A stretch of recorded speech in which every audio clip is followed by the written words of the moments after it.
राधे राधे दशकं 20 ऋषभयोगीश्वरचरितवर्णनं प्रियव्रतस्य प्रियपुत्रभूतात् आग्नीन्द्रराजादुदितो हिनाभिः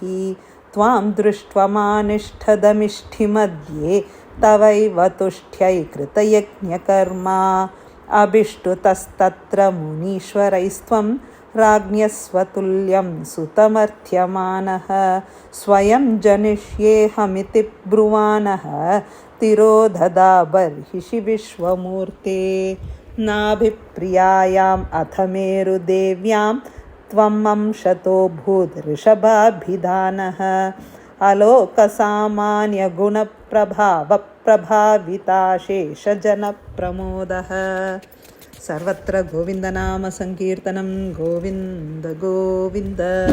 त्वयि त्रिलोकी भृतिराज्यभारं निधाय नाभिः सह मेरुदेव्या तपोवनं प्राप्य भवन्निषेवी गतः किलानन्दपदं पदं ते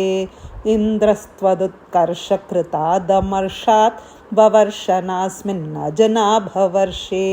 यदा तदा त्वं निजयोगशक्त्या स्ववर्षमेनद्व्यददासु वर्षं जितेन्द्रदत्तां कमनीं जयन्तीम् अतोद्वहन्नात्मरथाशयोऽपि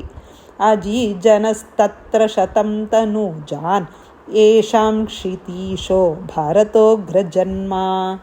नवाभवन् योगिवरा नवान्ये त्वपालयन् भारतवर्षखण्डान् सैकात्वशीतिस्तव शेषपुत्राः तपोबलाद्भूसुरभूयं नीयुः उक्त्वा सुतेभ्योऽत मुनीन्द्रमध्ये विरक्तिभक्त्यन्वितुमुक्तिमार्गं स्वयं गतः पारमहंस्यवृत्तिम् अधा जडोन्मत्तपिशाचचर्यां परात्मभूतोऽपि परोपदेशं कुर्वन् भवान् सर्वनिरस्यमानः विकारहीनो विचचारकृत्स्नां महीम् अहीनात्मरसाभिलीनः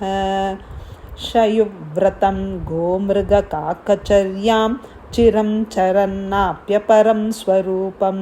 दवाहृताङ्गः कुठकाचले त्वं